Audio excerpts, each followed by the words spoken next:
And welcome to the Barry Foster Show, coming to you from the Ridge Florida Studios in the city of Charm, beautiful downtown Avon Park. As always, if you have any thoughts, ideas, or suggestions, put them in the comments below. Remember to like and subscribe.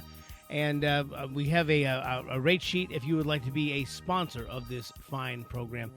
Today we have former Speaker of the Florida House, Paul Renner, who has thrown his hat into the ring to run for office. Speaker Renner, good to have you with us, sir. Very great to be here. Let's start out. You may not be a household word here. You're up against some pretty stiff competition. Can we do a little 101? I understand that when you got out of high school, you went right into the Navy. Is that right?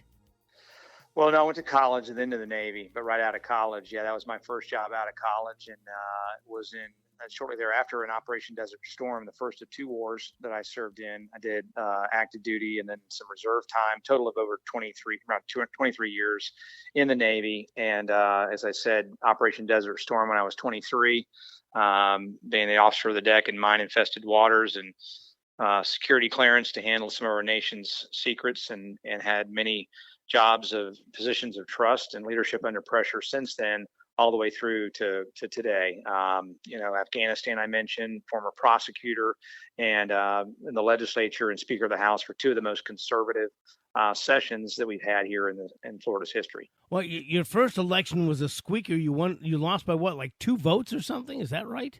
That's correct. Yeah, and I just linked up with a guy. He's now 88 years old, but it was 1 vote because they threw out these absentee ballots where the signature did not match the registration. And this guy was at that time about 78. It's about 10 years ago, 77. And came in. We saw a yard sign in his yard, and so we said, "Get that guy and have him do an affidavit." Yeah, that's my signature. That's my ballot. I voted for Renner. And they'd already voted the group that evaluates those things, and said they didn't want to reverse their vote. So that would have been 1 vote. But you know what you do? You just brush yourself off when you fall off a horse and get back on the horse. And so an opportunity arose. I got a call like, "Hey, we'd love to see you run in this seat," and we did. And then my colleagues put enough trust in me to be Speaker of the House, and we did big things in those 2 years. So your experience in the Navy and your experience as a prosecutor, did that help you be the Speaker of the House? Did that help you herd the cats up there in Tallahassee? Yeah, 100%. Well, I'll say, and this is true law enforcement, it's true first responders, people that run to harm instead of run away from it, but is, deep love of country, belief in service above ourselves, and in the military too, you learn about putting the mission first. And so in politics, there's a lot of pettiness. There's a lot of politics in politics, right? There's a lot of ego. And I've succeeded, and I think the reason why I'll make the best governor is because I put the mission first. And the mission in this case is putting Florida first and putting people's needs first and making their lives better first, and not, whether somebody was nice to me or not. I just want to get things done. And so we worked with people. We behind closed doors, another veteran value was criticize in private, praise in public. And we had tough conversations where we disagreed, but we came out arm in arm. And we got to do that when Republicans are fighting, the Democrats are winning. And so I'll do that as well and make sure we have a united party going into next November. So as Speaker, what did you think was maybe the toughest part of being Speaker of the House up there in Tallahassee? Well, I mean, you're one of 120, and you got to convince your folks to go along with whatever your personal agenda is and what you want to see get done. And then you got the Senate, and the Senate can say, that's great. The House wants to do all these big conservative things, but we did constitutional carry. I'm very much in favor of open carry, but that was dead on arrival in the Senate. We knew that, and if we sent it over there, we'd get nothing. We wouldn't get rid of the bureaucrat, signing off on a permit, and we wanted to get that done. So it was, something you didn't have to wait on a bureaucrat to defend yourself outside the home. So you have to make decisions like that of like, do I want to get 80% of what I want or none of what I want? And so those are always difficult calls, but again, if I can get 80%, you can always come back and get the other 20% next year or the following year. And so because of that, and we worked well together, my counterpart, who's down a little bit this way, down in Naples, Kathleen Pasadomo, much more moderate. I'm more conservative. But we worked well together. She had some stuff she wanted to do that I thought was maybe a little too expensive, and it wasn't exactly my thing, but it was really important to her. She had stuff I had stuff I wanted to do, which is more conservative than she liked, but she wanted to, help me get that done. And so we worked well and collaborated and had this super productive a couple of years, along with the governor, who, of course, is conservative like me and was happy to sign a lot of those bills. Yeah, a lot of the things you got a lot of success as Speaker of the House. I mean, you relaxed a lot of regulations. You had tax cuts. I mean, you had quite a bit of success in your 2 years. Yeah, record. I mean, balanced budget, obviously, record tax relief. We paid down debt early. I always joke that nobody will ever confuse us for the federal government.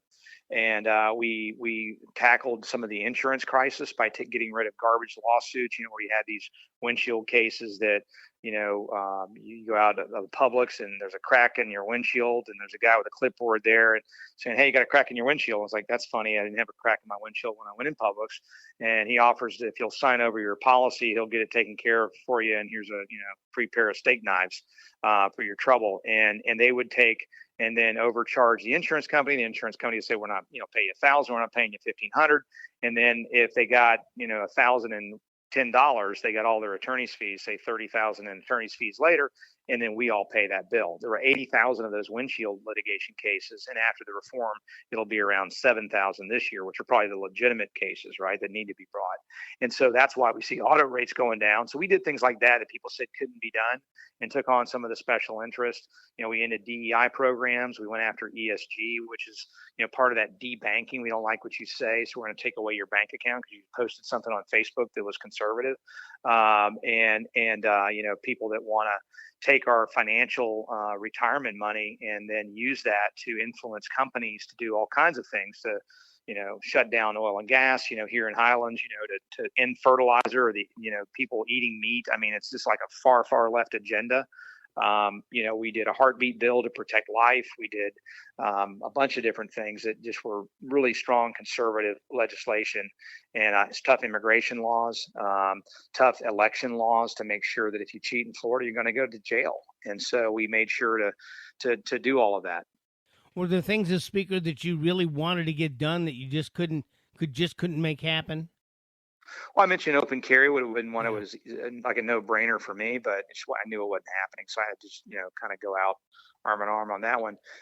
We got a lot done. I didn't mention universal school choice, ending a lot of the woke programs like transgender surgeries on minors, boys and girls bathrooms. We ended all that stuff and just said, hey, focus on the basics of math, reading, science, and teach kids, give them a great education. And we also increased, public school teacher salaries. I was a public school kid. My mom was a public school teacher. We want every kid to get a great education.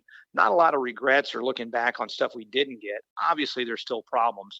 We need to look at the cost of living. We still need to do more on insurance. We're not done yet, but there's more that I know what to do. I know all the members in the House and Senate.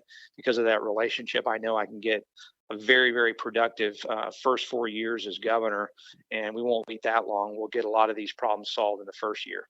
Well, I know as a governor, it's separation of powers. It's totally different. Have you quantified some of the things you want to get done once you get in the governor's mansion in Tallahassee?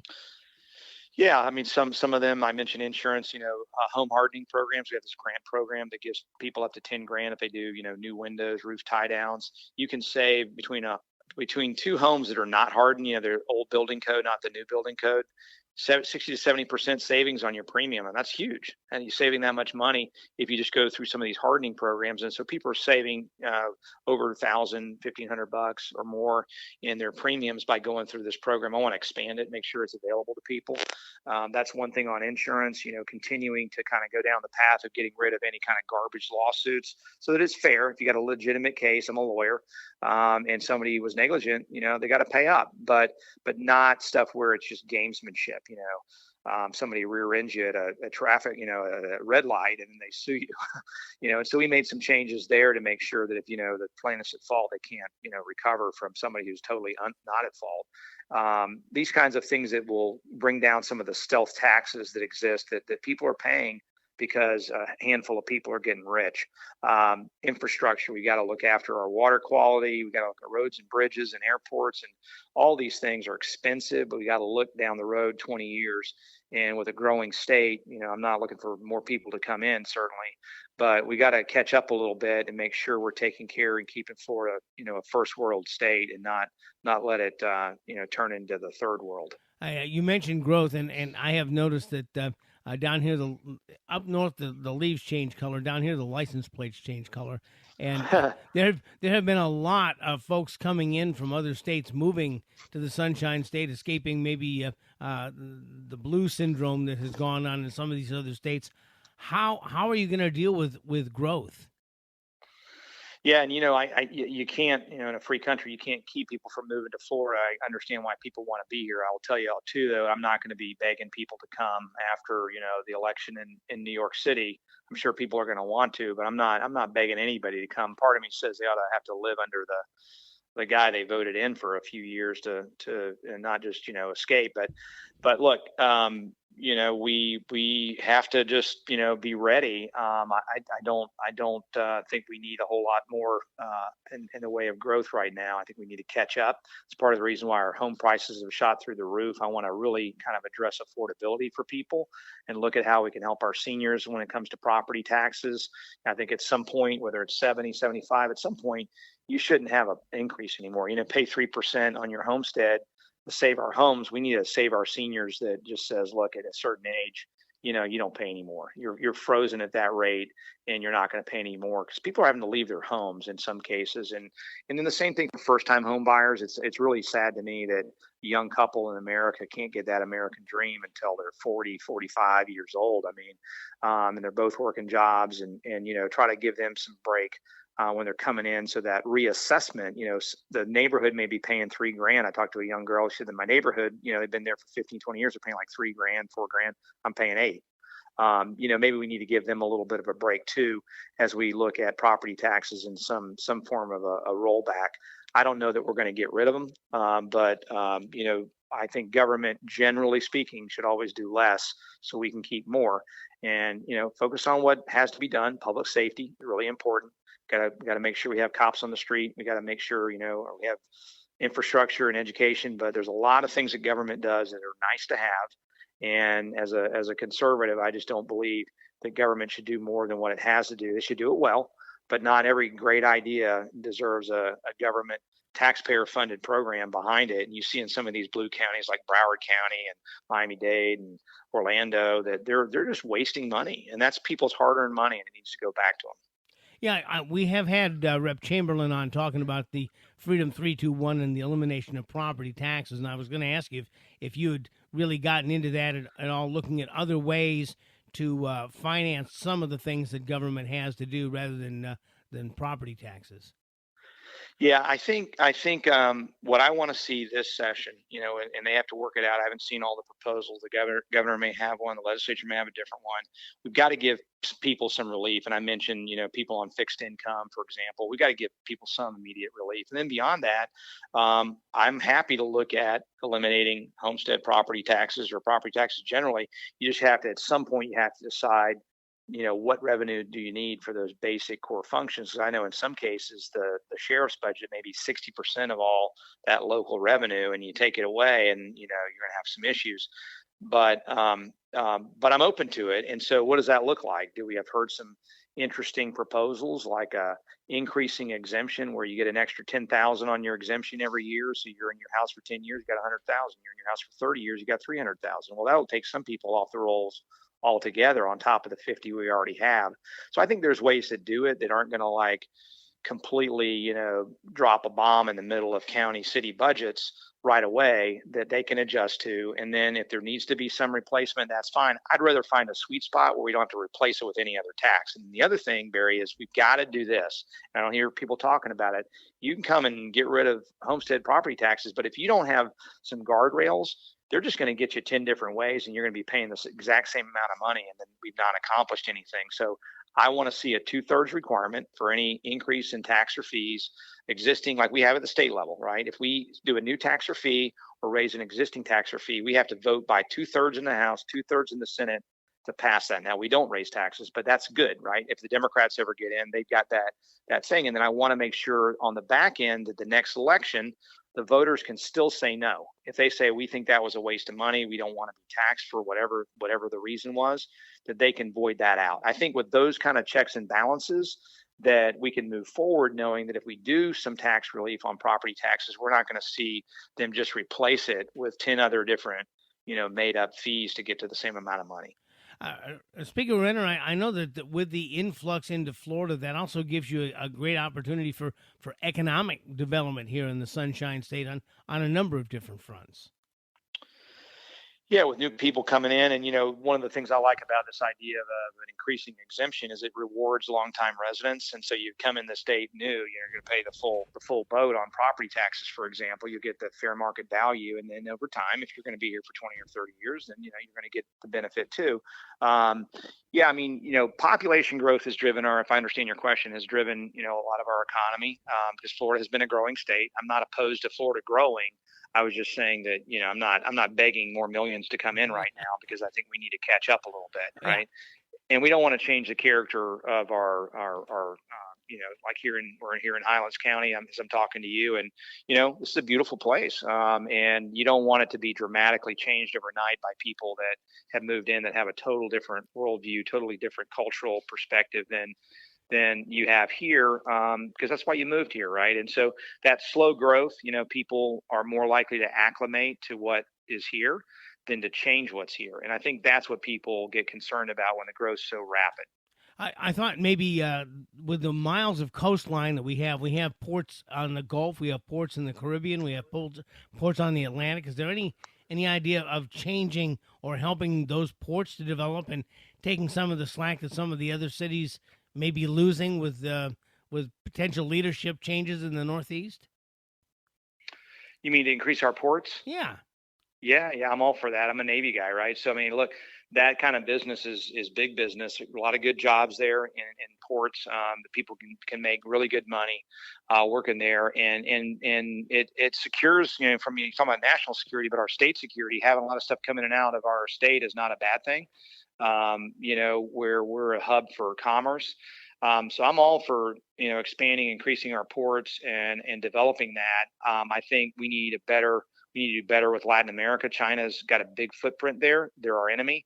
There's a lot of leftist regimes that they're supporting down there that we need to push back on and get them in the hands of people that, respect democracy, free markets, political freedom, and do business with them. Right. And Florida can reap the benefit of that, and we do that in part through our ports. And also technology. I mean, technology is probably the wave of the future, is it not?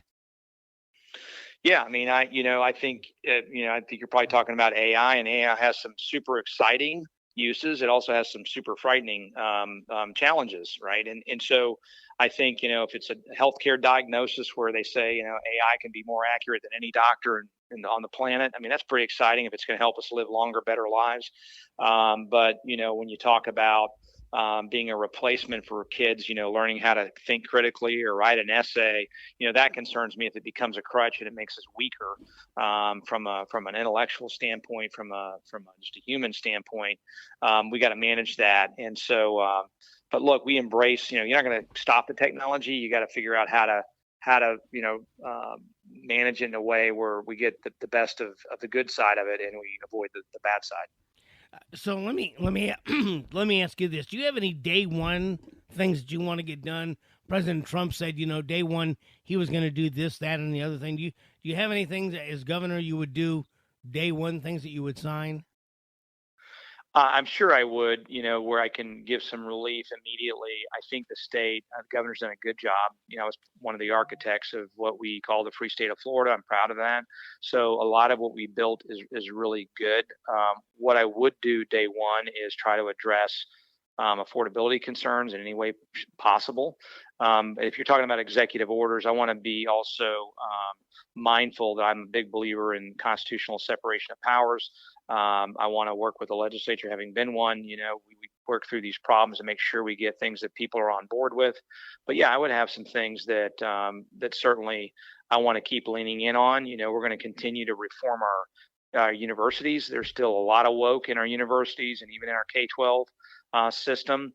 I want people to focus on things that everybody across the political spectrum can agree on, which is think critically, learn what you need to learn, and don't turn it into a breeding ground to kind of radicalize people. And you see people coming out that have views that just don't reflect anything that we've seen before that just reject every norm, constitutional, familial, you name it.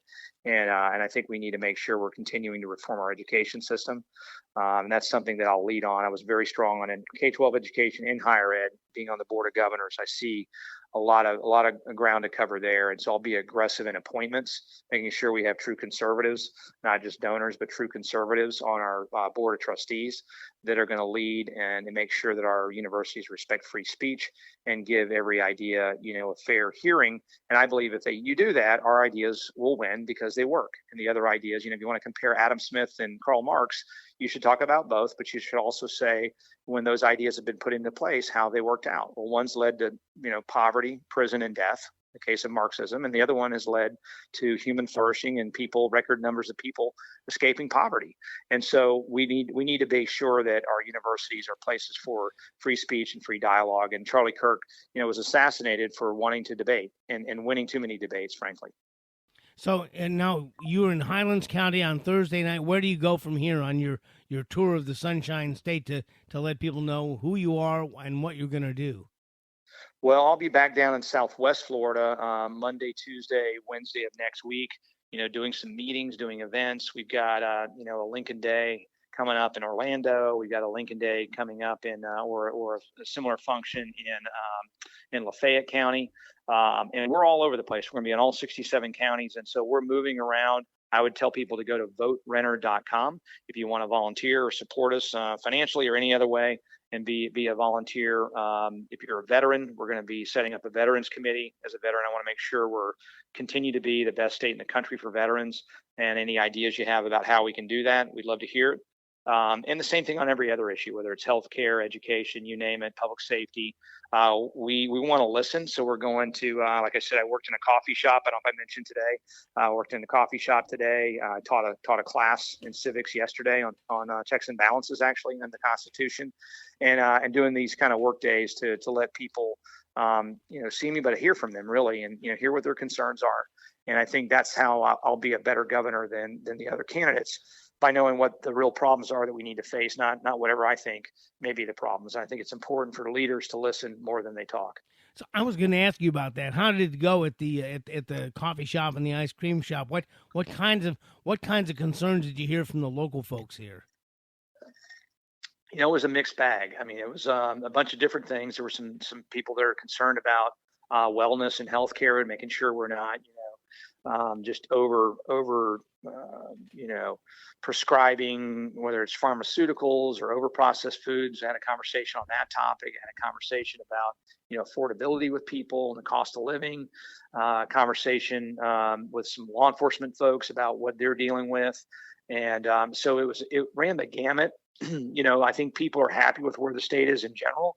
But yeah, there's still problems in that, is the high cost of affordability is really one. And you can thank Joe Biden and frankly some Republicans. And I know you got Tea Party background, and I do too. And they're spending and spending and spending up in D.C. and that's causing the value of our dollar, the value of our paycheck to be minimized and diminished. And so we've got to make sure that we're getting that under control. And I wish D.C. would do their job and start cutting back and balancing their budget like we do every single year in Tallahassee.